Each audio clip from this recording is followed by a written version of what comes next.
إن الحمد لله نحمده ونستعينه ونستغفره ونعوذ بالله من شرور أنفسنا ومن سيئات أعمالنا من يهده الله فلا مضل له ومن يضلل فلا هادي له وأشهد أن لا إله إلا الله وحده لا شريك له وأشهد أن محمدا عبده ورسوله أما بعد اعوذ باللہ من الشیطان الرجیم بسم اللہ الرحمن الرحیم۔ میں آج کا حلقہ ایک سوال سے شروع کروں گا جو میری ایک اسٹوڈنٹ نے مجھ سے مہینہ پہلے اے لیولس کی اسٹوڈنٹ ہے، اس نے پوچھا۔ اس نے کہا کہ سر ہم روز اٹھتے ہیں صبح، ایک مقصد ہوتا ہے ہمارے پاس، اسکول آنا ہے، ہمارے یہ سبجیکٹس ہیں، ہم نے تیاری کرنی ہے، کوئزز ہیں، اسائنمنٹس ہیں، مڈ ٹرم ہے، فائنل ہے، ہم اے لیولس کر لیں گے، پھر اس کے بعد ہمارا ٹارگٹ ہے کہ ہمیں کسی اچھی یونیورسٹی میں ایڈمیشن ملے۔ یعنی کہ وہ کہتی ہے کہ ہمارے پاس ڈیلی ٹارگٹس ہیں۔ اس نے کہا جنت کے اندر تو ایسا کوئی معاملہ نہیں ہے، ہم تو بور ہو جائیں گے۔ یہ ایک بڑی برائٹ اسٹوڈنٹ نے مجھ سے سوال کیا، اور یہ غالباً اس نے تفسیر کی کوئی کلاس چل رہی تھی، اس کے بعد سوال کیا کہ سر ہمارے پاس تو، یعنی کہ وہ مجھ سے پوچھتی ہے کہ جنت میں کوئی کام ہوگا؟ میں نے کہا نہیں، کوئی کام نہیں ہوگا۔ کیا کریں گے؟ میں نے کہا جنت میں بس جو آپ کا دل چاہے گا وہ آپ کریں گے۔ کہتی یہ تو ہم بور ہو جائیں گے۔ اس کا کیا جواب ہے؟ سوال جینون ہے کہ نہیں ہے؟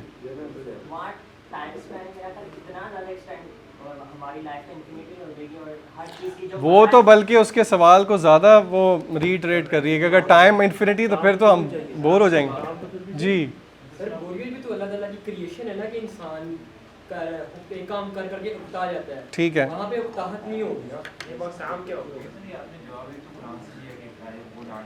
نہیں میں پوچھ رہا ہوں نا آپ سے۔ اچھا، میں جب یہ قرآن مجید کی میں نے آپ کے سامنے آیت پڑھی ہے نا، آپ یقین کریں واللہ عالم علماء تو بتاتے ہوں گے، یہ آیت ہم پڑھتے تھے، اس کا ترجمہ بھی پڑھا ہوا ہے، لیکن اس پہلو سے کبھی بھی نہیں سوچا۔ اس کے سوال کے بعد جب دوبارہ یہ آیت پڑھی تو میں نے کہا سبحان اللہ، یہ اللہ تعالیٰ کی کیسی عجیب سی بات ہے۔ قرآن سورۃ الکہف کی آخری آیات ہیں، اللہ تعالیٰ فرماتے ہیں کہ وہاں پہ انسان یعنی کہ وہاں سے باہر نکلنے کی خواہش نہیں کرے گا۔ ظاہری بات ہے، اب جب کسی چیز سے اکتا جاتے ہیں، بور آتے ہیں، انسانی فطرت ہے کہ وہ اکتا جاتا ہے، بور ہو جاتا ہے۔ اللہ نے اس چیز کی بھی نفی کی ہے۔ اس چیز کو ہم آگے جا کے سمجھیں گے۔ اصل میں یہ ایک تھوڑا سا اگر آپ کو سمجھ نہ ہو تو ایک ڈائلیما کریٹ ہو جاتا ہے۔ جنت کے بارے میں اللہ کے نبی صلی اللہ علیہ وسلم نے اور اللہ تعالیٰ نے قرآن مجید کے اندر بھی کچھ ڈسکرپشنز بتائی ہیں، لیکن آن دا کانٹریری اللہ کے نبی صلی اللہ علیہ وسلم نے یہ بھی بتایا کہ اس کے اندر وہ ہے جو کسی آنکھ نے نہیں دیکھا، وہ ہے جو کسی کان نے نہیں سنا۔ اپیرنٹلی یہ کانٹرڈکشن ہے۔ تو اصل میں اس کو آپ قیاس کریں ہر غیب کی چیز پہ۔ غیب کی چیز اللہ تعالیٰ کو کسی نے نہیں دیکھا، لیکن اللہ تعالیٰ کی معرفت ہم حاصل کرتے ہیں اللہ تعالیٰ کے اسماء و صفات کے ساتھ، ٹھیک ہے؟ تو ہم جتنی بھی میں آپ کے سامنے اس باب میں شیخ صاحب نے جتنی بھی چیزیں رکھی ہیں جو احادیث پہ ڈسکرپشنز آئی ہیں، جنت کے دروازے ہیں، جنت کے محل ہیں، جنت کے پھل ہیں، تو آپ قرآن مجید میں بھی دیکھیں گے کہ اہل جنت جب جنت میں جائیں گے، مثلا ان کو پھل دیا جائے گا تو وہ کہیں گے وہ اتو بھی متشابہہ، تو ویسا ہی ہے جیسا کہ دنیا کے اندر تھا، لیکن وہ ویسا ہوگا نہیں، ٹھیک ہے؟ سو یہ بات ہم نے ذہن میں رکھنی ہے۔ اچھا، کیونکہ ہم ذرا تھوڑے پاز کے بعد اس چیز کو سٹارٹ کر رہے ہیں، اس لیے کچھ انٹروڈکٹری آپ باتیں سمجھ لیں، یا کچھ باتیں جو کہ دہرائی جانی ضروری ہیں۔ جب ہم جہنم کی بات بھی کر رہے تھے تو یہ بات ہم نے کی تھی کہ جہنم اور جنت اللہ تعالیٰ کی کریشن ہے، اور یہ جنت اور جہنم جو ہیں یہ ایٹرنل ہے، ابداً ہے، فار ایور ہیں۔ کچھ لوگوں کے ذہن میں غالباً یہ سوال تب بھی آیا تھا کہ یہ ایٹرنٹی صفت تو اللہ تعالیٰ کی ہے، تو پھر لوگ بھی ایٹرنلی رہیں گے اور جنت اور جہنم بھی ایٹرنلی رہے گی، تو اس کا کیا جواب ہے؟ اللہ تعالیٰ قرآن مجید میں آتا ہے هو الاول والآخر والظاہر والباطن، اللہ پہلا تھا اور اللہ آخری ہے، ٹھیک ہے؟ تو پھر لوگ بھی کیا خیال ہے جنت اور جہنم میں لوگ فار ایٹرنٹی رہیں گے؟ قرآن مجید میں کیا آتا ہے؟ خالدین فیہا ابدا۔ اس کا ابدن کا کیا مطلب ہے؟ Eternity, know and. تو پھر یہ تو مسئلہ ہو گیا، یہ صرف تو اللہ والیاں نہیں آ گئی ہمارے پاس۔ ہاں، ان کی سٹارٹنگ ہے، ان کی جنت اور جہنم اللہ کی کریشن ہے، اور ہر کریشن کا ایک سٹارٹنگ پوائنٹ ہے، ٹھیک ہے، چاہے وہ جتنا مرضی پرانا ہو۔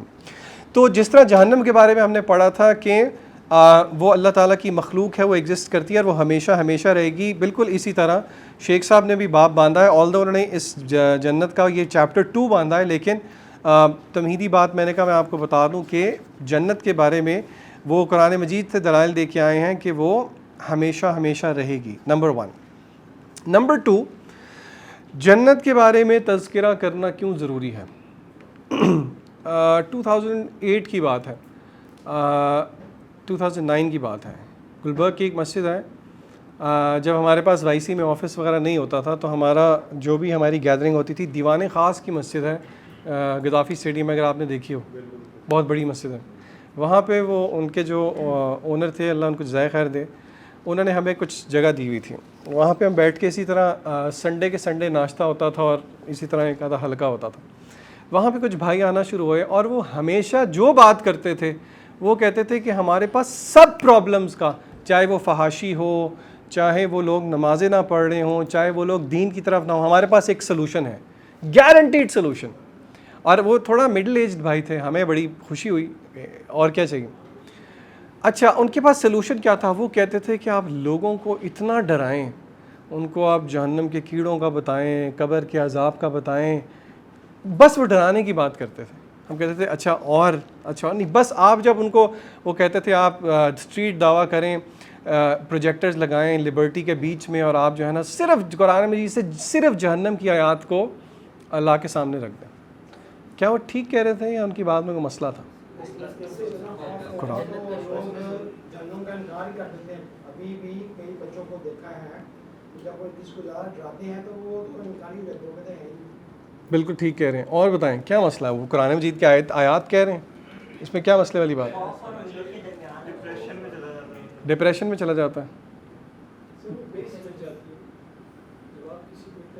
اچھا, ویسے میں آپ سے ایک سوال پوچھوں, ہم میں سے تقریباً سب لوگ یہاں پہ جو بیٹھے ہیں وہ شاید بچپن سے ہوش سنبھالتے ہوئے مولوی نہیں تھے, کیا خیال ہے؟ وہ کرسچنس کہتے ہیں نا بورن اگین, ٹھیک ہے. اگر میں آپ سے سوال پوچھوں کہ کیا آپ کے دین کے پہ آنے کی وجہ کیا تھی؟ ڈر تھا کہ دی اپوزٹ تھا؟ اچھا, کس کس کا ڈر تھا؟ ہاتھ کھڑا کریں. کس کس کا ادروائز تھا؟ اچھا, ادروائز کیا کیا تھا؟ باری باری ذرا جلدی سے ایک ایک لائن میں بتائیں. کیا تھا؟ کوئی ایونٹ تھا, کوئی ہارٹ بریک تھا؟ Series of event. اچھا, ویسے یہ بات حقیقت ہے کہ ایک دن صبح اٹھ کے کوئی مولوی نہیں ہوتا, تھوڑا ٹائم لگتا ہے اس چیز میں. اللہ تعالیٰ گزارتا, اللہ تعالیٰ کے رب ہونے کا یہ مینیفیسٹیشن ہے کہ اللہ تعالیٰ آپ کو گزارتے ہیں اس طرح کے ایونٹس کے بعد کہ پھر بندہ سوچتا ہے. ٹھیک ہے ٹھیک ہے ٹھیک ہے. اصل میں ہم نے پہلے بھی یہ بات کی تھی, انبیاء کی بعثت کا, انبیاء کے بھیجے جانے کا مقصد, پروفٹس ان کو اس لیے بھیجا گیا, قرآن مجید کہتا ہے کیونکہ وہ ان کی دو صفات بتائی گئی, مبشرین و منذرین, بشارت دینے والے اور ڈرانے والے.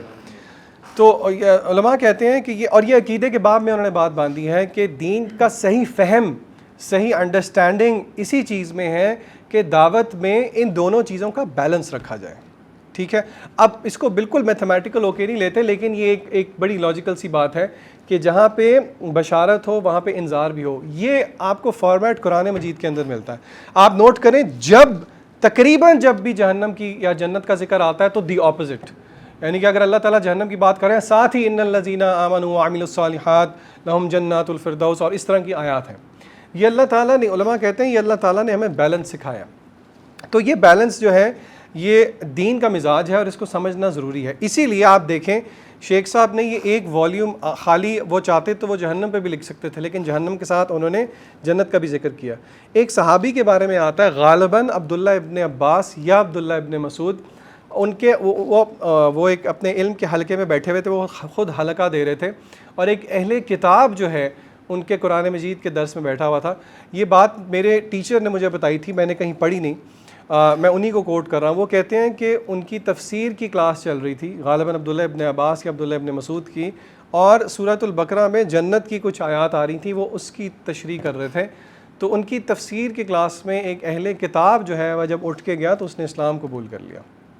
تو اس سے پتہ ہی لگتا ہے کہ علماء یہ کہتے ہیں کہ جنت کی ڈسکرپشن کو کبھی کبھی ان چیزوں کے ٹاپکس کے بارے میں ہم بہت سٹنجی ہو جاتے ہیں کہ نہیں جنت کے بارے میں بات کر کے بہت زیادہ انسان جو ہے وہ خوش فہمی میں نہ آ جائے. ایسی بات نہیں ہے, یہ ایک تھن لائن ہے. جنت کا ذکر کرنے کا یہ مطلب بھی نہیں ہے کہ ہم یہ سمجھیں کہ بس جنت ہماری ہی ہے, جیسے کہ قرآن مجید میں اللہ تعالیٰ نے یہود کے بارے میں بتایا, اہل کتاب کے بارے میں بتایا کہ وہ کچھ وشفل تھنکنگ ان کی ڈیولپ ہو گئی تھی. وشفل تھنکنگ کیا ہوتی ہے؟ جس کی کوئی حقیقت نہیں ہے. اللہ تعالیٰ نے قرآن مجید میں اس کو کہا تلک امانیہم, یہ ان کی امانی تھی, ان کی وشفل تھنکنگ تھی. کیا کیا تھی؟ سنغفر لنا, اللہ ہمیں معاف کر ہی دے گا. وَلَن تَمَسَّنَا النَّارُ إِلَّا أَيَّامًا مَعْدُودًا, آگ ہمیں نہیں چھوئے گی مگر کچھ دن. اور وہ سمجھتے تھے کہ جنت تو ہماری ہی ہے. اگر آپ دیکھیں تو مسلمانوں کا حال مور اور لیس یہی ہے. صحابہ ڈرا کرتے تھے کہ ہم جہنمی نہ ہو جائیں, اور ان کو خوف رہتا تھا کہ ہمیں پتہ نہیں جنت ملے گی یا نہیں. میں اور آپ ڈیپ ڈاؤن انسائڈ اگر انٹروسپیکشن کریں تو کہیں نہ کہیں اس چیز کا شکار ہم بھی ہیں کہ ہم سمجھتے ہیں کہ نہیں یار انشاءاللہ جنت ہماری ہی ہوگی. جتنے یقین کے ساتھ ہم یہ بول لیتے ہیں, اگر اس یقین کے ساتھ ہم عمل کر لینا تو میرے خیال سے یہ کنفارمٹی ہو جائے. قول اور فعل میں, ہمارے قول میں اور ہمارے فعل میں تضاد ہے. قرآن مجید کا سب سے زیادہ فائدہ قرآن مجید کے مطابق اس کو ہے جس کا آخرت پہ سب سے پختہ ایمان ہے. دیکھیں ہم سب یہاں پہ ایگری کرتے ہیں, میری اس آخری بات کو سمجھیں پھر ہم شروع کرتے ہیں اس کو. ہم سب سمجھتے ہیں کہ علم کا, وحی کا, دین کا سورس کیا ہے؟ کتاب اللہ, اللہ کی کتاب ہے. اور جب میں کہہ رہا ہوں اللہ کی کتاب تو اس میں نبی کریم صلی اللہ علیہ وسلم کی سنت شامل ہے. کوئی بتائے گا کیسے شامل ہے؟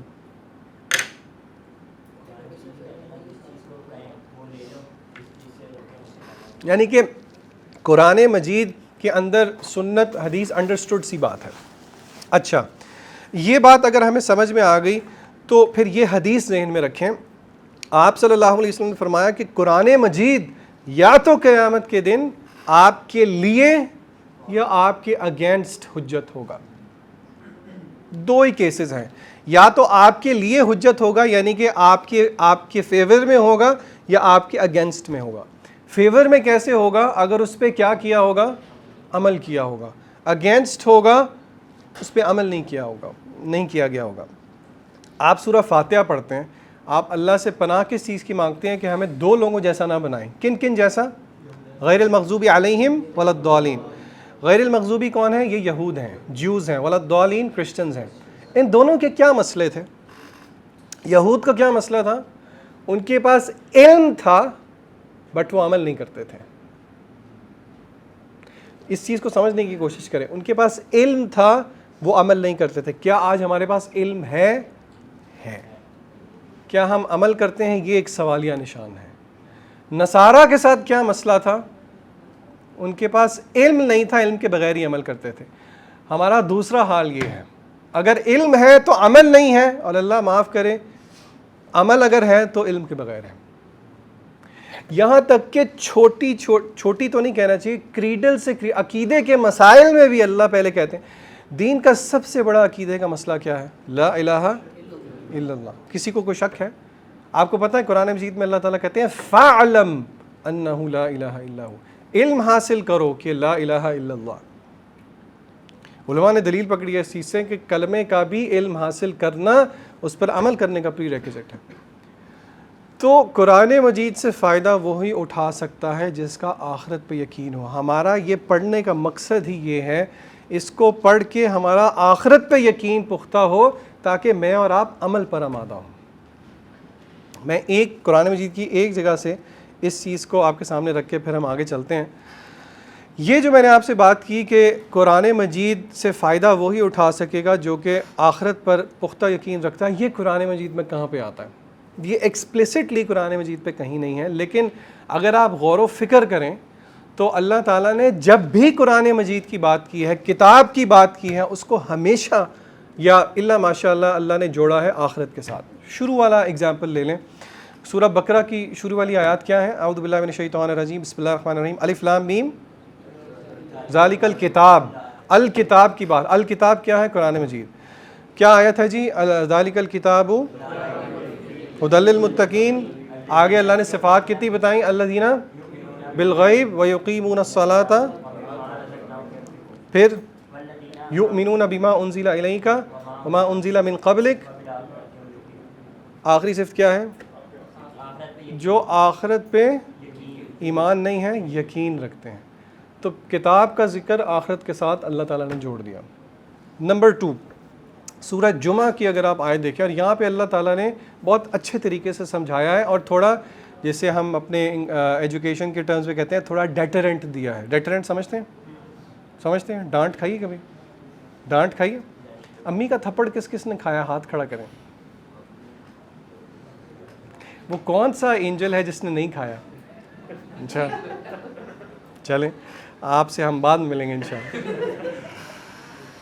اللہ تعالیٰ قرآن مجید کے اندر کہتے ہیں مثل الذین حملوا التوراۃ، مثال ان لوگوں کی جنہیں تورات دی گئی. کنہیں تورات دی گئی تھی جی؟ مثل الذین حملوا التوراۃ ثم لم يحملوها، اللہ کہتے ہیں پھر انہوں نے اس کو اٹھایا نہیں. حمل اٹھانے کو کہتے ہیں، یحمل انہوں نے اس کو اٹھایا نہیں. کیا مطلب اس کو نہیں اٹھایا؟ یعنی کہ اس پہ عمل نہیں کیا، اس کو اٹھانے کا حق ادا نہیں کیا، اس پہ عمل نہیں کیا.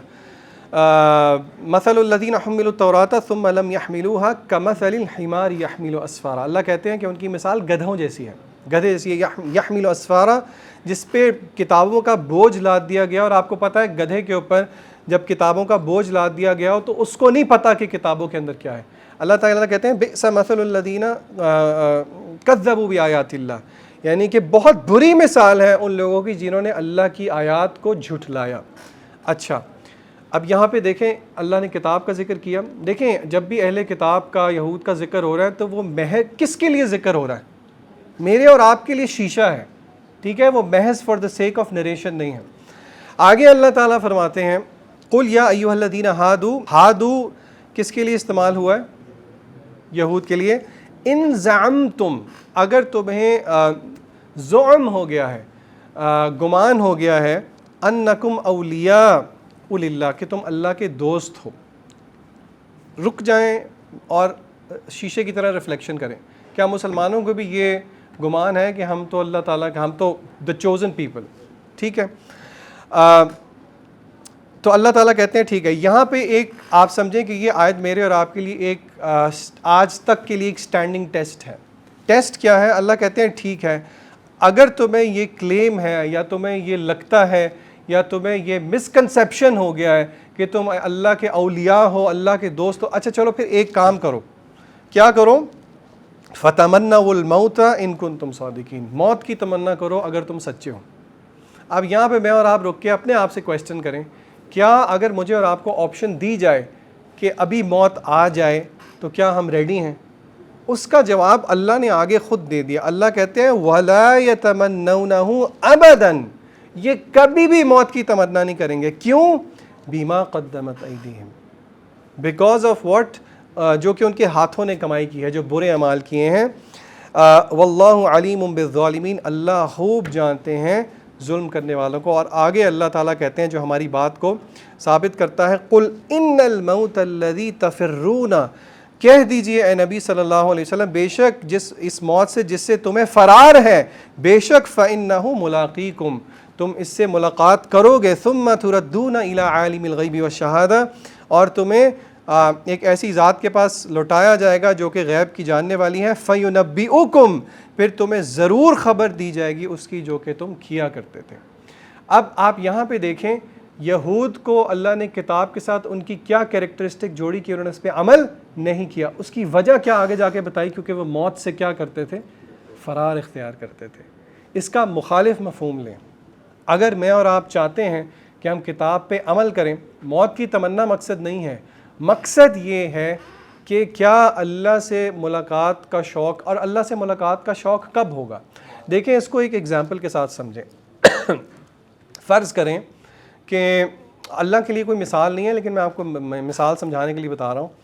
فار ایگزامپل آپ کو ایک ادارہ ہے، وہ کہتا ہے کہ ہم 5 سال کے لیے آپ کو چھوٹے چھوٹے بچے دے کے جا رہے ہیں، ان کو آپ نے نرچر کرنا ہے، ان کا آپ کو سارے ریسورسز دے دیے گئے ہیں، آپ کو کوئی ریسورسز کی کمی نہیں ہے. آپ پہ ایک ذمہ داری لگا دی گئی ہے کہ آپ نے ان بچوں کو اس ایجوکیشن فارمیٹ سے فار ایگزامپل گزارنا ہے. ٹھیک ہے.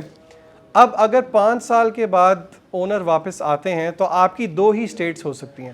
اگر آپ نے دل لگا کے حق ادا کیا ہوگا جو ذمہ داری آپ کو دی گئی, تو کیا آپ لک فارورڈ کریں گے ان سے ملنے کے لیے؟ یعنی کہ اگر آپ نے جو ذمہ داری آپ پہ لگائی گئی اس کو پورا کیا, بلکہ اس سے بڑھ کے پورا کیا, کیا آپ کو انتظار نہیں ہوگا کہ مالک آئے, وہ دیکھیں, وہ ہمیں شاباش کرے؟ اور اگر آپ نے حق نہ ادا کیا ہوا بلکہ آپ نے الٹی کام چوری کی ہوئی, تو پھر انسان جو ہے وہ بھاگے گا اس چیز سے. تو بالکل اسی طرح ہے اللہ سے ملاقات کے شوق کا کیا مطلب ہے. اما عائشہ سے کسی نے اللہ کے نبی صلی اللہ علیہ وسلم حدیث اس کا مفہوم میں آپ کے سامنے رکھ رہا ہوں کہ ملاقات دعا بھی ہے. آپ صلی اللہ علیہ وسلم اللہ سے دعائیں کیا کرتے تھے کہ ہمیں اپنے سے ملاقات کا شوق نصیب فرما.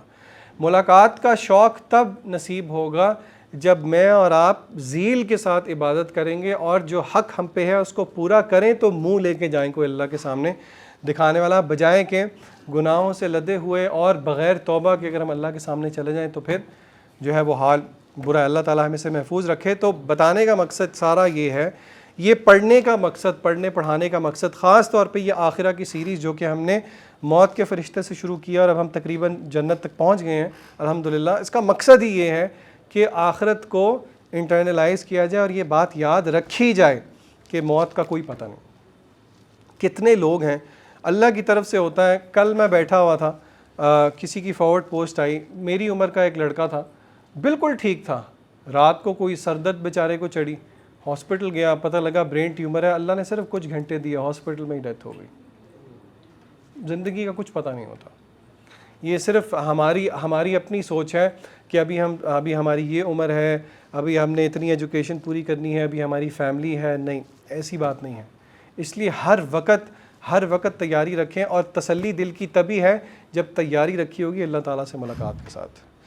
انسان گناہوں سے دھلا نہیں ہوتا, اسی لیے اللہ تعالیٰ نے قرآن مجید میں کہا وَلَا تَمُوتُنَّ إِلَّا وَأَنْتُمْ مُسْلِمُونَ. ہر وقت توبہ کی, للہیت کی کیفیت میں رہنا بہت ضروری ہے, کہنے والے سے لے کے سننے والے تک. یہ دنیا, آپ یقین کریں, جب کوئی فوت ہو جائے گا تھوڑے دنوں کے لیے ہر کوئی اس کو یاد کرے گا, پھر بھول جاتے ہیں. پھر آپ ہیں, اندھیری قبر ہے, یا تو آپ کے اعمال, 2 ہی کیفیات ہیں قبر کے اندر, یا تو اللہ تعالیٰ کی نعیم ہے یا اللہ تعالیٰ کا عذاب ہے, تیسری کوئی کیفیت نہیں ہے. جیسے کہ میں نے کہا کہ یہ آخری باب ہے. سب سے پہلے شیخ صاحب جو ہیں, شیخ عمر الاشکر رحمہ اللہ, انہوں نے جنت کی ڈیفینیشن دی ہے, اور جنت کی ڈیفینیشن میں وہ قرآن مجید کی یہ آیت لے کے آئے ہیں. سورہ سجدہ کی آیت ہے. اللہ تعالیٰ فرماتے ہیں فَلَا تَعْلَمُ نَفْسٌ مَا أُخْفِيَ لَهُم مِّن قُرَّةِ أَعْيُنٍ جَزَاءً بِمَا كَانُوا يَعْمَلُونَ. اہل علم کے ہاں یہ بھی ایک بحث ہے کہ کیا ہر چیز کی ڈیفینیشن ضروری ہے. کیا خیال ہے, آپ لوگوں نے مختلف سبجیکٹس پڑھے ہیں, ہر چیز کی ڈیفینیشن ضروری ہوتی ہے؟ ویسے سمجھنے میں آسانی ہو جاتی ہے, لیکن کچھ آئیڈیاز اس طرح کے ہوتے ہیں جن کی ڈیفینیشن نہیں ہوتی. یہاں پہ وہ قرآن مجید کی آیت لے کے آئے ہیں اور ایک حدیث قدسی لے کے آئے ہیں اس کے ڈیفینیشن کے باب کے اندر. قرآن مجید کی آیت کا مفہوم یہ ہے, اللہ تعالیٰ فرماتے ہیں کسی بندے کو نہیں پتہ اس کے لیے کیا آنکھوں کی ٹھنڈک اللہ نے چھپا کے رکھی ہے اس کے بدلے کے لیے, بما کانوا یعملون, جو وہ عمل کیا کرتا تھا. ویسے تو عمل عام ہے, لیکن آپ حیران ہوں گے اس آیت سے پہلے آپ کو پتہ کون سی آیت ہے؟ اللہ تعالیٰ فرماتے ہیں, یعنی کہ تخصیص نہیں ہے, جنت میں اللہ تعالیٰ نے ایسی چیزیں بنا کے رکھی ہیں جس طرح کی حدیث قدسی بھی ہے. آپ صلی اللہ علیہ وسلم فرماتے ہیں کہ اللہ فرماتے ہیں کہ میں نے اپنے نیک بندوں کے لیے وہ تیار کیا ہے جو کسی آنکھ نے نہیں دیکھا, کسی کان نے نہیں سنا, کسی ذہن میں اس کا خیال بھی نہیں گزرا, کسی آدمی کے, کسی انسان کے ذہن میں اس کا خیال بھی نہیں گزرا. اور پھر آپ صلی اللہ علیہ وسلم نے کہا کہ پڑھو اگر تم چاہتے ہو یہ والی آیت. کون مجھے بتائے گا اس آیت سے پہلے حفاظ کون ہیں یہاں پہ؟ جی آپ صاحب یہ بتائیں ذرا. آیت کا اینڈ کوٹ کر کے پیچھے والا یہ زیادتی ہوتی ہے, ایسے اکثر مجھے اسٹوڈنٹ کہتے ہیں سر ایسے نہ کیا کریں. اللہ تعالیٰ کہتے ہیں تتجافى جنوبهم عن المضاجع يدعون ربهم خوفا وطمعا ومما رزقناهم ينفقون. پھر فلا تعلم نفس ما اخفي لهم من قرة اعين. تتجافى جنوبهم عن المضاجع, وہ لوگ جن کے پہلو ان کے بستروں سے الگ رہتے ہیں. کس خاص عمل کا ذکر ہے جو کہ سب سے مشکل ہے؟ کیا ہے؟ تہجد کی نماز. اللہ یہ کہ اللہ جس کے لیے آسان کر دے. میں اپنے شیخ صاحب رحمہ اللہ ان سے میں نے پوچھا, شیخ صاحب نظروں کے بارے میں آپ کا کیا خیال ہے؟ آپ کو پتہ ہے کبھی کبھی ہم جان بوجھ کے جو ہے نا وہ ویسے تو اساتذہ کا ادب ہوتا ہے لیکن کبھی کبھی ہم سوال پوچھ رہے ہوتے ہیں اپنے مطلب کا جواب لینے کے لیے. میں یونیورسٹی میں تھا تب تو میں نے ان سے پوچھا شیخ صاحب وہ بد نظری کے بارے میں آپ کا کیا خیال ہے؟ انہوں نے سر نیچے کر لیا. تھوڑی دیر کے بعد دیکھنے کہتے ہیں ہاں جی بالکل حرام ہے, اس میں تو کوئی شک نہیں ہے. حالانکہ مجھے پتہ تھا لیکن انہوں نے جس وثوق کے ساتھ کہا تو وہ ایک ری ایٹریشن ہو گئی. تو کہتے ہیں یقیناً اس دور میں بہت مشکل ہے.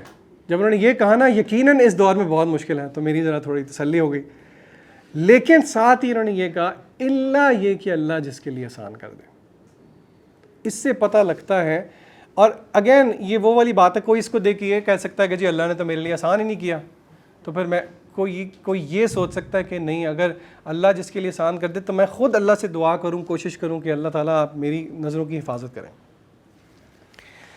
تو شیخ صاحب یہ ڈیفینیشن جو ہے لے کے آئے ہیں. پھر اسی طرح ایک اور حدیث بھی وہ لے کے آتے ہیں.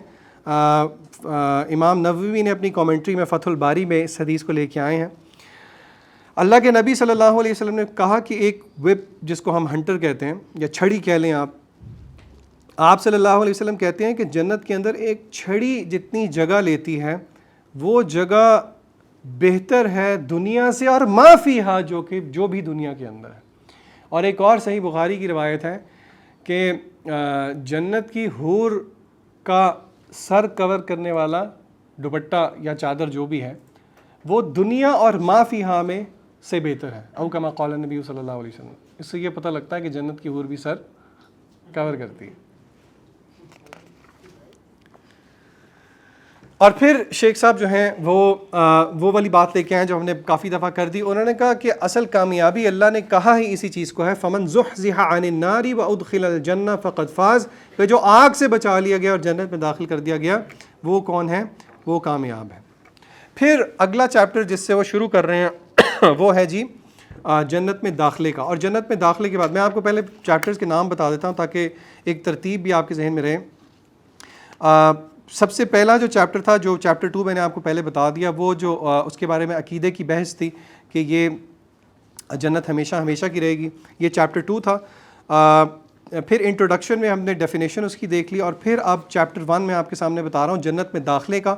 اور پھر تیسرا باب ہے جنت کی اپنی ڈسکرپشن کا, مثلا جنت کے دروازے ہیں, جنت کے درجات ہیں, جنت کی زمین ہے, جنت کے دریا ہیں, جنت کے محل ہیں, جنت کی روشنی ہے, جنت کی خوشبو ہے, جنت کے درخت ہیں, جنت کے جانور ہیں. یہ ساری چیزوں کے بارے میں انہوں نے بات کی ہے. اور پھر چیپٹر 4 میں انہوں نے اہل جنت کی بات کی ہے. اہل جنت جو کہ یعنی کہ کون کون سی اہل جنت کی صفات ہیں. اور پھر آخری باب جو وہ باندھتے ہیں وہ ہے کہ جو نعیم, جس قسم کی انجوائمنٹس اہل جنت کے پاس ہوں گی کھانے پینے کے اعتبار سے, کپڑوں کے اعتبار سے اور دیگر اعتبار سے. اور پھر جو ہے یہ چیپٹر ختم ہوتا ہے. تو آج انشاءاللہ ہم پہلا چیپٹر دیکھیں گے. سب سے پہلی جو آیت لے کے آئے ہیں شیخ عمر الاشکر, وہ سورہ زمر کی آیات ہیں, بہت پیاری آیات ہیں. آخری رکوع اگر آپ میں سے کسی نے پڑھا ہو تو اللہ تعالیٰ فرماتے ہیں وسیق الذین اتقوا ربهم الی الجنۃ زمرا. اللہ کہتے ہیں کہ وہ لوگ جنہوں نے اللہ کا تقوی اختیار کیا, اللہ سے ڈرتے رہے, ان کو کراؤڈز کے اندر جو ہے وہ لے کے جایا جائے گا جنت کی طرف. حتی اذا جاؤوها وفتحت ابوابها, یہاں تک کہ جب وہ اس کے دروازے کے پاس پہنچیں گے تو وہ کھولا جائے گا اور اس کے داروغے, اس کے کیپرز, گیٹ کیپرز کہیں گے سلام علیکم, وقال لهم خزنتها سلام علیکم, تم پر سلامتی ہو, طبتم. طبتم کا یہاں پہ انگلش ترجمہ کیا ہوا ہے یو ہیو ڈن ویل, ایک قسم کی بشارت ہے. فادخلوها خالدین, یہاں پہ داخل ہو جاؤ ہمیشہ ہمیشہ کے لیے. علماء کہتے ہیں کہ آپ سوچیں کہ دنیا کے اندر یہ اہل جنت جو ہیں انہوں نے سورہ زمر کی یہ آیات پڑھی ہوں گی, اور علماء کہتے ہیں کہ آپ سوچیں کہ دنیا کے اندر انہوں نے پڑھی ہوں گی تو آخرت میں ان کو یہ بھولی تو نہیں ہوں گی. اور علماء کہتے ہیں کہ آپ سوچیں اس پوائنٹ پہ پہنچ کے جب ان پہ یہ چیز واقع ہوگی کہ جب وہ دروازے کے پاس پہنچیں گے تو جو کیپرز ہیں وہ ان کو سلام کریں گے اور ان کو یہی دہرائیں گے سلام علیکم طبتم فادخلوها خالدین. وہ کہتے ہیں کہ آپ اندازہ لگائیں کہ اس وقت خوشی کی کیفیت کیا ہوگی. ہم اللہ سے دعا کرتے ہیں کہ اللہ تعالیٰ ہمیں بھی وہ جذبہ عطا کرے کہ ہم اس کے لیے محنت کریں, اور یہ اللہ کی رحمت سے کوئی بعید نہیں ہے, مستجاب وقت ہے الحمدللہ. ہم اللہ سے دعا کرتے ہیں کہ اللہ تعالیٰ ہماری خطاؤں کو نہ دیکھے, اللہ تعالیٰ اپنی رحمت کی طرف دیکھے, اور اللہ تعالیٰ ہمیں بھی ان لوگوں میں شامل کر دے. پھر اس کے بعد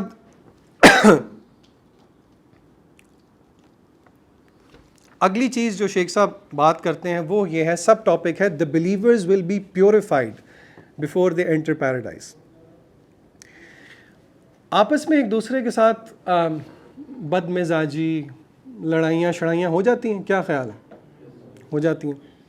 اچھا, ہم یہ سمجھتے ہیں کہ جو دین پہ عمل کرنے والے لوگ ہیں ان میں آپ وہ بالکل اینجلز ہیں, اوپر ان کا ایک انویزیبل رنگ بنا ہوا ہے, وہ دودھ کے دھلے ہیں اور ان سے کچھ بھی نہیں ہوتا. نہیں, وہ بھی انسان ہی ہے, ان سے بھی ہو جاتا ہے. آپ حیران ہوں گے اس حدیث کو پڑھ کے, جنت میں جانے سے پہلے اہل جنت کی آپس میں اگر کوئی دل میں عداوتیں ہوں گی, کوئی کینہ ہوگا, تو اللہ تعالیٰ ان کو بھی نکال دے گا.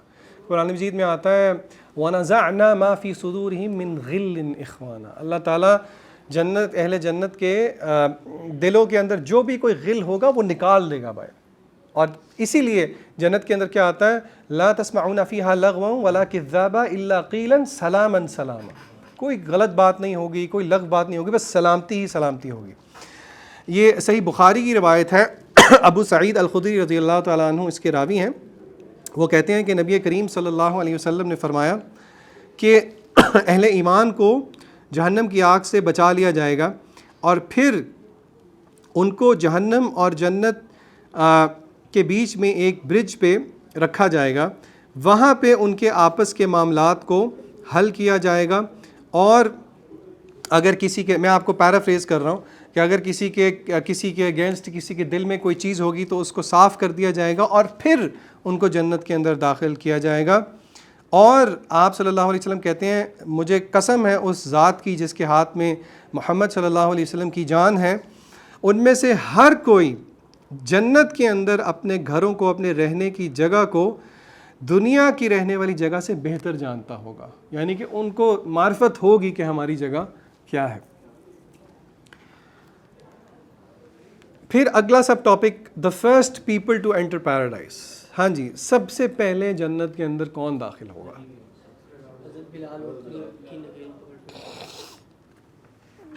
کوئی کہہ رہے ہیں آپ صلی اللہ علیہ وسلم, کوئی حضرت بلال. کیا خیال ہے کون؟ کچھ لوگ تو جنت میں تو آلریڈی لوگ ہیں نہیں ابھی.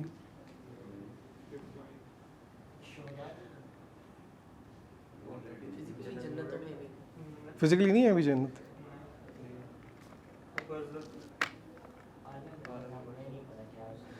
جنت اس وقت, جنت اور جہنم ایگزسٹ فزیکلی کرتی ہے, یہ ہمارا عقیدہ ہے. پہلا شخص کون جائے گا جنت کے اندر؟ اللہ کے نبی صلی اللہ علیہ وسلم. امام ابن کثیر نے اس کے بارے میں مختلف روایات جو ہیں وہ نقل کی ہیں. سب سے پہلی یہ روایت جو ہے صحیح مسلم کی ہے. حضرت انس رضی اللہ تعالیٰ عنہ اس کے راوی ہیں. وہ کہتے ہیں کہ آپ صلی اللہ علیہ وسلم نے فرمایا کہ میں محمد جو ہیں صلی اللہ علیہ وسلم وہ پہلا شخص ہوں گا جو کہ جنت کے دروازے پہ دستک کرے گا, نوک کرے گا. پھر اسی طرح صحیح مسلم میں ہی روایت ہے, انس رضی اللہ تعالیٰ عنہ سے ہی روایت ہے کہ آپ صلی اللہ علیہ وسلم نے کہا کہ میں جنت کے دروازے پر آؤں گا اور سوال کروں گا کہ اس کو کھولا جائے. تو جو جنت کا گیٹ کیپر ہے, جو دروازے کا چوکیدار ہے, وہ پوچھے گا آپ کون ہیں؟ تو آپ صلی اللہ علیہ وسلم روایت میں آتا ہے کہ آپ کہیں گے کہ میں کہوں گا محمد صلی اللہ علیہ وسلم. تو گیٹ کیپر کہے گا کہ مجھے حکم دیا گیا تھا کہ اس دروازے کو آپ سے پہلے میں کسی کے لیے نہ کھولوں. اچھا, آپ صلی اللہ علیہ وسلم کے بعد کون انٹر ہوگا؟ دوسرا بندہ کون ہوگا؟ دوسرا بندہ کون ہے؟ روایت میں آپ کے سامنے پڑھتا ہوں. سنت ابو داؤد کی روایت ہے, ابو ہریرہ رضی اللہ تعالیٰ عنہ اس کے راوی ہیں. آپ صلی اللہ علیہ وسلم نے فرمایا کہ جبریل امین میرے پاس آئے اور مجھے انہوں نے جنت کا دروازہ دکھایا جس سے میری امت اس میں داخل ہوگی. حضرت ابو بکر نے کہا یا رسول اللہ کیا میں اس وقت آپ کے ساتھ ہوں گا؟ تو نبی کریم صلی اللہ علیہ وسلم نے کہا کہ اے ابو بکر تم میری امت میں سے پہلے شخص ہوگے جو کہ جنت کے اندر داخل ہو گئے. او کما قال نبی صلی اللہ علیہ وسلم. تو اس سے ہمیں پتہ لگتا ہے اس روایت سے کہ آپ صلی اللہ علیہ وسلم کے بعد جو پہلی شخصیت ہے, اور یہ ہمارے بلیف سسٹم میں سے ایک بلیف سسٹم ہے کہ انبیاء علیہم السلام کی ذات کے بعد اگر مرتبے میں کسی کو مرتبہ حاصل ہے تو وہ حضرت ابو بکر کو حاصل ہے رضی اللہ تعالیٰ عنہ. ساتھ ہی یہ بات یاد رکھ لیں, اگر یہ مرتبہ ہم ڈیفائن کر رہے ہیں تو اس سے نیسیسیٹیٹ نہیں ہوتا کہ باقی صحابہ کا درجہ کم ہوتا ہو, کیونکہ انفارچونیٹلی اس سے یہ بھی چیز غلط طریقے سے اخذ کر لی جاتی ہے. ہر کمپینین کا اپنی اپنی کمپینینز جنرلی اسپیکنگ ان کے بارے میں قرآن مجید دلیل ہے. کیا دلیل ہے؟ رضی اللہ تعالی عنہم ورضوا عنہ, وہ اللہ سے راضی, اللہ ان سے راضی. تو یہ بات تو یہیں پہ ختم ہو جاتی ہے. پھر درجات ہیں. اللہ کے نبی صلی اللہ علیہ وسلم نے خود درجات بتائے. خلفائے راشدین ہیں اور پھر دیگر صحابہ ہیں, عشرہ مبشرہ ہیں جن کا نام لے کے, یعنی کہ اللہ معاف کرے اس میں کوئی یہ نہیں ہے کہ ہم کمپیریزن کر رہے ہیں, یہ کمپیریزن نیکی کے کمپٹیشن میں ہے جو کہ قرآن مجید خود کہتا تھا وفی ذالک فلیتنافس المتنافسون. یہ جذبہ تھا, اور اس جذبے کے ساتھ حضرت عمر سارے کمپینینز کمپیٹ کیا کرتے تھے. مشہور واقعہ ہے غالباً غزوہ تبوک کے بارے میں. غزوہ تبوک میں آپ صلی اللہ علیہ وسلم نے کال کی انفاق فی سبیل اللہ کے لیے. حضرت ابو بکر حضرت عمر کہتے ہیں کہ میں نے تہیہ کیا کہ آج آئی ول بیٹ ابو بکر ان رائچسنس. اب یہاں پہ ان کے کوئی دل میں کوئی غلط بات تھی نہیں, وہ اس کو کس میں انہوں نے بیٹ کرنا تھا؟ نیکی میں بیٹ کرنا. حضرت عمر نے کیا کیا؟ اچھا یہ روایت آپ نے سنی ہوگی, لیکن یہ روایت سننے سے پہلے نا حضرت عمر کو حضرت ابو بکر پہ قیاس نہ کریں. ذرا ایک سیکنڈ کے لیے رک جائیں اور حضرت عمر کو اپنے پہ قیاس کریں. آج ایسی کال آ جائے میرے اور آپ کے لیے, کیا پرسنٹیج ہم ڈیفائن کریں گے؟ ہم جب یہ دیکھتے ہیں نا تو ہم حضرت عمر کو 50% اور 100% ہم یہ کمپیریزن دیکھتے ہیں. وہ ٹھیک ہے, ذرا رک کے دیکھیں 50%, اور یہ ہلکی پھلکی بات نہیں ہے. 50% پراپرٹی کا مطلب ہے آج کل کے دور میں آپ کی کل پراپرٹی جس میں آپ کا گھر ہے, آپ کی گاڑیاں ہیں, آپ کا بینک بیلنس ہے, آپ کی انویسٹمنٹس ہیں, سب کچھ ہے, اس کا آدھا آپ دے دیں اللہ کی راہ میں. یہ ہلکی بات نہیں ہے. ہم شاید کوئی بہت پھنے خواہ ہوگا تو 2% 3%, یہ زکوٰۃ سے ہٹ کے ہے. اس پہ پھنے خواہ والی بات نہیں, یہ نیکی ہے, اس سے انکار نہیں ہے کسی کو بھی. نیکی کو حقیر نہیں سمجھنا چاہیے. 50% بہت بات ہے, ہلکی بات نہیں ہے. حضرت عمر نے کہا آج تو میں ضرور سبقت لے کے جاؤں گا. حضرت اللہ کے نبی صلی اللہ علیہ وسلم نے پوچھا حضرت عمر سے, عمر کیا لے کے آئے ہو رضی اللہ تعالیٰ عنہ؟ تو اللہ کے نبی صلی اللہ علیہ وسلم حضرت عمر نے کہا یا رسول اللہ اپنا آدھا سامان لے کے آیا. حضرت ابو بکر آئے, اپیرنٹلی کوانٹیٹیولی انہوں نے تھوڑی سی چیزیں دیں, لیکن جب آپ صلی اللہ علیہ وسلم نے پوچھ لیا کہ اے ابو بکر کیا چھوڑ کے آئے ہو, سوال مختلف ہو گیا. تو کیا کہا حضرت ابو بکر نے؟ یہ ہے مطلوب جذبہ. حضرت پھر انہوں نے کیا کہا؟ آپ کو سلام کر رہا ہے. جو انہوں نے کپڑے پہنے ہوئے تھے وہ پورے فرشتوں کو اس دن وہ والے کپڑے پہنوا دیے. تو دا پوائنٹ از کہ دیکھیں قرآن مجید نا ایک کہتا ہے بیئر منیمم, اچھی بات ہے, لیکن قرآن مجید ایک سٹینڈرڈ بھی دیتا ہے. وہ سٹینڈرڈ ہے جو کہ السابقون ہے, یعنی کہ دا 4 رنرز جس کو قرآن مجید نے کہا. قرآن مجید نے 3 کیٹیگریز کی ہیں. سورہ واقعہ اگر آپ پڑھیں اس میں اللہ کہتے ہیں السابقون السابقون اولئک المقربون, سبقت لے کے جانے والے اللہ کے مقرب, بہت قریب. اور پھر اصحاب الیمین, اور اصحاب الیمین کو ہلکا نہ سمجھیں, اصحاب الیمین بہت بڑی بات ہے. کہ قرآن مجید ایک بیئر منیمم ہے لیکن ایک جذبہ ہے. مثلا خرچ کرنے میں قل العفو قرآن مجید کہتا ہے جو ایکسٹرا ہے خرچ کر دو, بٹ اگین فقہی طور پہ یہ ریکمینڈڈ نہیں ہے. لیکن اللہ نے کہا ہے, اللہ نے اوپن میدان چھوڑ دیا ہے کہ درجات ہیں جو جتنی سبقت لے جائے. اور میں آپ کو مثال دیتا ہوں. ہمارے واوڈا ٹاؤن میں امام مسجد کے امام صاحب تھے, فوت ہو گئے میں 3-4 سال, اللہ ان کو غریق رحمت کرے. ان کے بچے ہیں ماشاءاللہ 7 بچے ہیں. وہ مجھے ایک دفعہ کہتے ہیں ذیشان بھائی میں آپ کو ایک بات بتاتا ہوں. وہ شدید بیمار تھے, اور وہ کہتے تھے کہ میرے گھر پہ جب کوئی بیمار ہوتا ہے تو کوئی بھی ایک دوسرے کو رقیہ نہیں کرنے دیتا. رقیہ کرنا کوئی بری بات ہے؟ بہت اچھی بات ہے, کرنا چاہیے. وہ کہتے تھے کوئی رقیہ نہیں کرواتا. کہتے ہیں بخار سے ابل رہے ہوں, نہیں رقیہ کرواتے. پتہ ہے کیوں نہیں کرواتے؟ کیونکہ وہ اور یہ حقیقت بات ہے، وہ غریب تھے، اور یعنی کہ میں نے دیکھا ان کو جتنی یعنی کہ مشکل تنگ ان کی زندگی، لیکن جتنے وہ لوگ ایٹ پیس تھے سارے، چھوٹا سا حجرہ جس میں سب گھسے ہوئے ہیں، رہ رہے ہیں، لیکن دل کا سکون نظر آتا تھا۔ اللہ ان کے بچوں کو بری نظر سے بچائے۔ یعنی کہ وہ کہتے تھے کہ ہر کوئی اس جذبے میں ہوتا ہے اور وہ خاص طور پہ اس بیٹے کی بات کر رہے تھے جس کا نام بھی اوکاشا ہے۔ روایات میں آتا ہے کہ اوکاشا والی روایت ہے، جنہوں نے پوچھا کہ کیا میں بھی، اس میں آئے گی بھی انشاءاللہ۔ تو یعنی کہ ایسے لوگ ابھی بھی آج ایگزسٹ کرتے ہیں جو کہ اسٹرگل کرتے ہیں، اسٹرائیو کرتے ہیں اس لیول کو اچیو کرنے کے لیے۔ لیکن اگین اللہ تعالیٰ نے سب کا خیال رکھا ہے، لیکن ایک میدان چھوڑا ہے کہ اگر آپ نے سوچ ہی رکھنی ہے تو پھر اونچی سوچ رکھیں، اور یہ اونچی سوچ آپ کو جب تک اندر سے موٹیویشن نہیں آتی تب تک آپ اوپر کے لیے نہیں جا سکتے۔ یہ باہر سے موٹیویشن آپ کو اتنا اونچا نہیں کرتی۔ صحیح بخاری کی روایت ہے، مختلف روایات ہیں، مختلف انہوں نے متن رکھے ہوئے، میں آپ کے سامنے پڑھتا ہوں ترجمہ۔ ابو ہریرہ رضی اللہ تعالیٰ عنہ کہتے ہیں کہ نبی کریم صلی اللہ علیہ وسلم نے کہا کہ جنت کا پہلا گروہ جو ہوگا، the first group to enter paradise, وہ اتنے خوبصورت ہوں گے، اتنے ان کے وجیح، اتنے ان کے برائٹ چہرے ہوں گے جیسے کہ فل مون ہوتا ہے، پورا چاند ہوتا ہے۔ وہ تھوکیں گے نہیں، وہ اپنی ناک نہیں صاف کریں گے، وہ ایکسکریٹ نہیں کریں گے، اور ان کے جو برتن ہوں گے وہ سونے کے ہوں گے، ان کی کنگھیاں جو ہیں وہ سونے اور چاندی کی ہوں گی، اور ان کا جو پسینہ ہوگا وہ مشک کا، مسک کا ہوگا، اس سے خوشبو آئے گی، اور ان کی 2 بیویاں ہوں گی۔ اچھا، اب یہاں پہ میں وہ نقطہ ثابت کرنا چاہ رہا ہوں جو میں نے شروع میں بات کی کہ ایسی ڈسکرپشنز آتی ہیں جو اپیرنٹلی ہمیں لگتا ہے کہ سینس نہیں بن رہی۔ یہ روایت جب آپ سن رہے ہیں تو یہ بات یاد رکھیں، ایک سے دوسری سائڈ پہ آپ صلی اللہ علیہ وسلم نے یہ بھی کہا ہے کہ جنت کے اندر وہ ہے جو کسی ذہن میں نہیں گزرا۔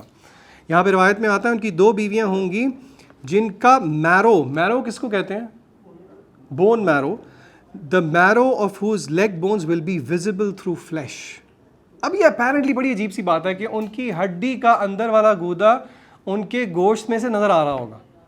اگر آپ کے ذہن میں کوئی پکچر آ رہی ہے تو وہ پکچر نہیں ہے جو جنت کے اندر ہے۔ کیوں؟ کیونکہ نبی کریم صلی اللہ علیہ وسلم فرمایا جنت کے اندر وہ ہے جو کسی آنکھ نے نہیں دیکھا، کسی ذہن میں گزرا نہیں۔ اس کی کیا خوبصورتی ہوگی وہ اللہ تعالیٰ ہی بہتر جانتا ہے۔ اللہ تعالیٰ ہمیں اس قابل کر دے کہ ہم جنت میں چلے جائیں اور یہ خوبصورتی دیکھیں۔ اور اہل جنت کے درمیان آپس میں کوئی بغض نہیں ہوگا، ان کے دل ایک ہوں گے، اور وہ اللہ تعالیٰ کی صبح شام تسبیح کریں گے۔ یہاں تک کہ کچھ روایات میں آتا ہے ان کی سانس جو ہے، انہیلیشن ایگزیلیشن، تسبیحات ہوں گی۔ پھر اسی طرح جو بات میں کرنا چاہ رہا تھا، صحیح بخاری کی روایت ہے کہ آپ صلی اللہ علیہ وسلم نے فرمایا 70,000 میری امت میں سے پہلے ایسے لوگ داخل ہوں گے جن کا حساب کتاب نہیں لیا جائے گا۔ ان کا حساب کتاب کیوں نہیں لیا جائے گا؟ اور ایک اور روایت میں آتا ہے کسی صحابی نے پوچھ لیا تو کہا گیا کہ ہر ایک کے ساتھ مزید 70,000 ہوگا، یعنی کہ 70,000 ملٹیپلائڈ بائی 70,000 ایسے ہیں جو کہ بغیر حساب کے جنت کے اندر داخل ہو جائیں گے۔ ایک اور روایت کے مطابق پہلوں میں سے بہت زیادہ ہوں گے، اگلوں میں سے کم ہوں گے، جیسے کہ سورۃ الواقعہ میں بھی آتا ہے ثلۃ من الاولین وقلیل من الآخرین، ٹھیک ہے۔ اور ان کی جو وجہ بتائی گئی، وہ وجہ کیا بتائی گئی؟ وہ اپنے آپ کو کوٹرائزیشن نہیں کرتے تھے، یہ ٹریٹمنٹ کا ایک طریقہ ہے، اور رقیہ نہیں کرتے تھے، اور اومنز اور چارمز میں بلیو نہیں کرتے تھے، اور وہ اپنا بھروسہ صرف اللہ تعالیٰ پہ ہی رکھتے تھے۔ دیکھیں یہاں پہ ایک بات سمجھنے کی کوشش کریں، اس کا یہ مطلب نہیں ہے کہ دوائی لینا، میڈیسن لینا، دنیاوی اسباب لینا جو ہے وہ بری بات ہے۔ یہ توکل کے اگینسٹ نہیں ہے، یاد رکھیں، یہ توکل میں شامل ہے۔ توکل کس چیز کا نام ہے؟ توکل کہتے ہیں، ایک حدیث سے اس کی بھی بات سمجھ میں آتی ہے۔ ایک صحابی آئے اپنے اونٹ کے ساتھ، اونٹ کو رسی تھی اونٹ کے گردن میں، جس طرح کے جانوروں کے گردن میں ہوتی ہے، تو غالباً روایت کا مفہوم یہ ہے کہ آپ صلی اللہ علیہ وسلم کو انہوں نے کہا کہ میں نے اس کو باہر کھڑا کر دیا، اس کو باندھا نہیں، and I put my trust in Allah۔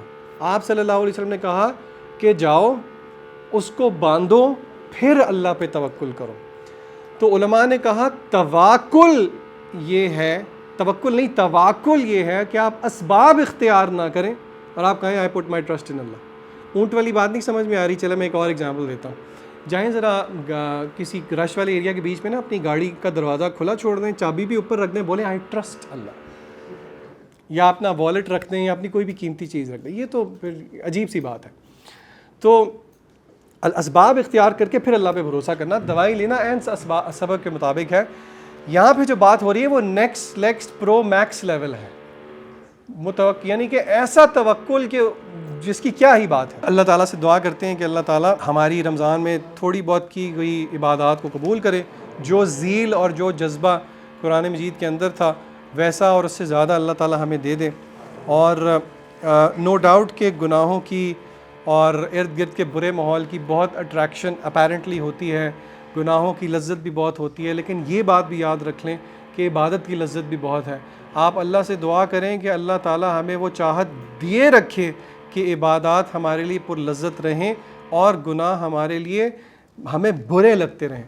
گناہ برے لگتے رہیں تو ایمان ہے، اگر گناہ سے ہی ساری لذت محسوس ہو اور عبادت پہ سستی ہو، جان لیں یہ خطرے والی بات ہے۔ سر فہرست اگر آپ اپنے آپ کو نماز میں کھینچ کے لے کے جا رہے ہیں تو جان لیں قرآن مجید میں یہ منافقین کی صفت ہے۔ جب وہ کھڑے ہوتے ہیں نماز کے لیے قوموا کسالی، سستی کے ساتھ، تھکاوٹ کے ساتھ کھڑے ہوتے ہیں۔ آپ کو مجھے اور آپ کو لک فارورڈ کرنا چاہیے نماز کے لیے، یہ نہیں کہنا چاہیے چلو یار نماز پڑھ لیں۔ خاص طور پہ آج کل گرمیوں میں آپ میں سے اگر کوئی جلدی سے ہوتا ہے تو عشاء اگر لیٹ ہوتی ہے تو ہمیں ہوتا ہے یار اللہ معاف کرے کہ بس مغرب جلدی سے، نہیں، آپ کوشش کریں کہ آپ کو ریلیف ملے نماز پڑھ کے۔